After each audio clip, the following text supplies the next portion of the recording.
You're probably wondering how I got in here. Don't ask. Corporate archive, restricted access, fluorescent lighting. A painting that hasn't seen daylight since Queen Victoria still had a pulse. And yet, here it is. His master's voice. Painted by Francis Barraud in 1899, and usually dismissed as Victorian sentimental fluff. Well, they're wrong. Spectacularly wrong. Because before this image became a logo, before it was stamped on record sleeves, shop fronts, and the subconscious of half the planet, it was something far stranger and far more intimate. To understand it, you have to forget everything you think you know about it.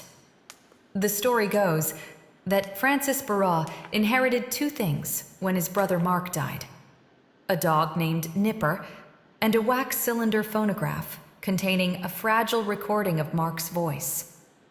And Barraud noticed something unsettling.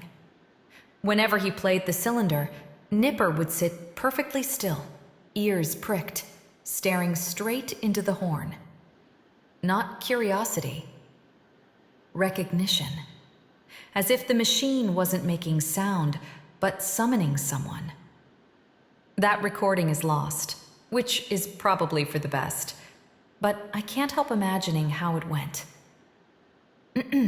December the 8th, 1887. Nipper, if you're hearing this, then I have, regrettably, perished. You deserve to know the truth. I did eat your beefsteak last Tuesday. I blamed the butcher. He was innocent. The intruder who rearranged the parlor cushions in May, also me. I'd been at the sherry. Your ball did not roll under the davenport of its own accord. I kicked it there, on purpose. You'd been squeaking it for 3 hours, and I snapped. And finally, you are a very good boy. The best boy. Far better than I deserve.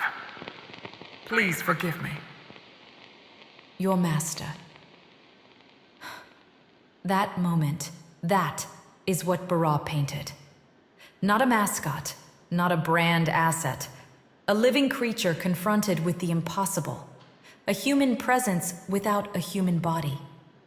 For the first time, technology allowed the dead to speak. And a dog understood it before we did. This painting doesn't sell a gramophone. It sells a promise. That maybe we don't lose the people we love entirely. That something of them can linger, crackle, breathe. That isn't kitsch. That's myth. And look at what happened next. Like the Mona Lisa, like American Gothic, this image escaped its maker. You can show it to a child in Tokyo, a grandmother in Lagos, a teenager in Sao Paulo. They know it. Even if they've never seen the painting. Even if they've never heard of Francis Barraud. It became visual shorthand for music, for memory, for nostalgia itself. Very few artworks manage that. To dismiss it because it became commercial is academic snobbery at its most self-satisfied. Art does not stop being art just because people like it, or reproduce it, or put it on absolutely everything. So yes, I'm standing in a storage room, staring at a dog listening to a dead man's voice through a brass horn. And I give it 5 stars for being the unacknowledged ancestor of pop art. A work built on repetition, mass reproduction, and media saturation. Punished not for being shallow, but for being too early, and far too sincere.